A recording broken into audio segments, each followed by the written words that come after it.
So, you're moving to Boston. Get out while you still can, turn around, grab your things, and don't come back.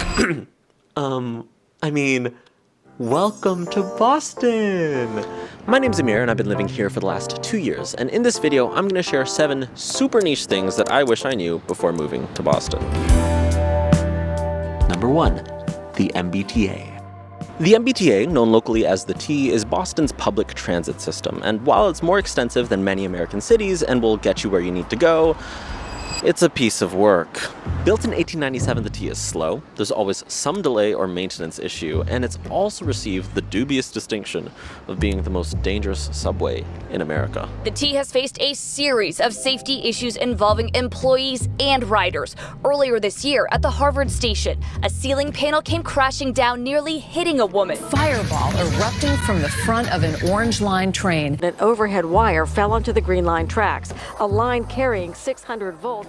In 2022, the FTA published a 90-page report on the state of the T. In it, they found that MBTA collision and derailment rates far outpaced the national average, and from 2017 until 2021, the MBTA was responsible for 94% of all light rail injuries nationwide. In an effort to fix these huge issues, the MBTA frequently instates slow zones, some of which go as slow as 5 miles or 8 kilometers per hour. So while it will eventually get you where you need to go, it won't get you there on time. Now, to be clear, all this talk of the most dangerous subway in America is a little bit sensationalist. Like, does the MBTA have its issues? Yes. Does it need a lot of work? Yes. But also don't let that deter you from the fact that it is a perfectly valid transit system that is much better than many cities in America. Plenty of people, including myself, still take it every day, so please don't let the claims or whatever scare you off, okay? You should still take it. Also, always make sure you're wearing headphones, or else the Boylston Station screech will take your hearing.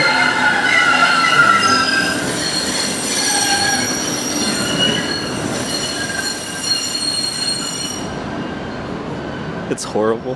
Now, if you're going to be driving a moving truck into Boston, you have to know this next one, or else you might be. Storrow Drive is a major parkway in Boston that runs along the Charles River. It's a key route and it's super scenic, but it's also known for something fun. It is move-in day in Boston, and yes, this has happened once again. 3 different trucks hit bridges on Storrow Drive today. There it is, Storrow. No. Now, this happens at least once every few weeks, and I, honest to God, don't know why. There are so many signs out here saying the height restriction, yet for some reason, people still can't read. So please, for the love of God, whatever you do, don't drive a moving truck on Storrow Drive. Speaking of driving in Boston, driving in Boston is ass. According to the annual INRIX Global Traffic Scorecard, Boston has the 4th worst traffic in the entire world. The study found that the average Boston commuter spent more than 130 hours in traffic last year, and the cost of congestion is a real thing too. INRIX estimates all that time in traffic cost Boston drivers an average of $2,200 in gas and wasted time. And a major reason behind this traffic is Boston's super confusing street layout. This is downtown Boston. There's no grid here like what you'd find in New York, Baltimore, or Philadelphia, but instead a labyrinth of narrow streets and alleys meeting at weird angles. It's actually quite similar to what you'd find in London or Paris, which incidentally are number 1 and number 3 for worst traffic in the world. Now, there are a few myths for how the street layout came to be. Some say that it was paved over wandering cowpaths, some say that it was geography. I personally think it was built something like this. Okay, not really, it was the geography, but regardless, whatever the reason is, just be aware that driving here is miserable. That being said though, walking and cycling are phenomenal here when the weather allows.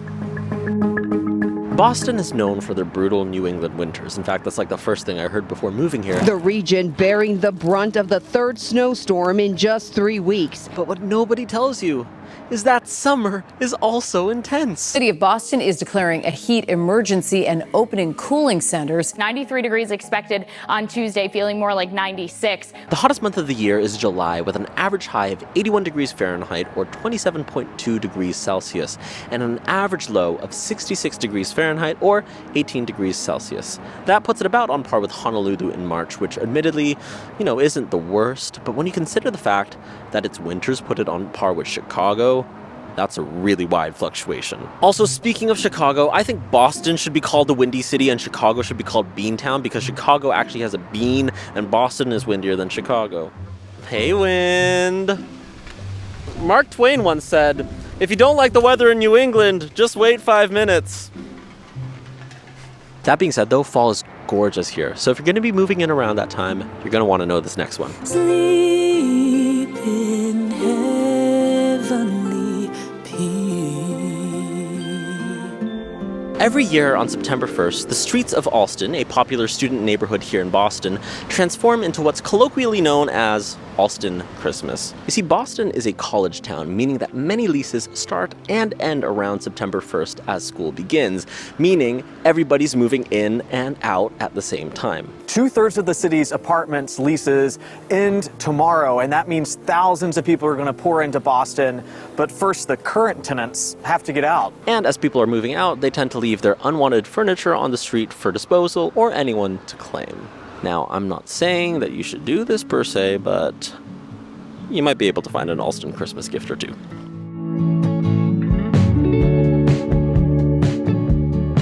Okay, first of all, the Central Library in Copley Square is an architectural masterpiece. The fact that we have something this grand and elegant just free to the public is one of my favorite things about Boston. And if you've ever seen any of my past videos, you know that I really, really love libraries. Second of all, a library card offers you so many benefits beyond just book lending.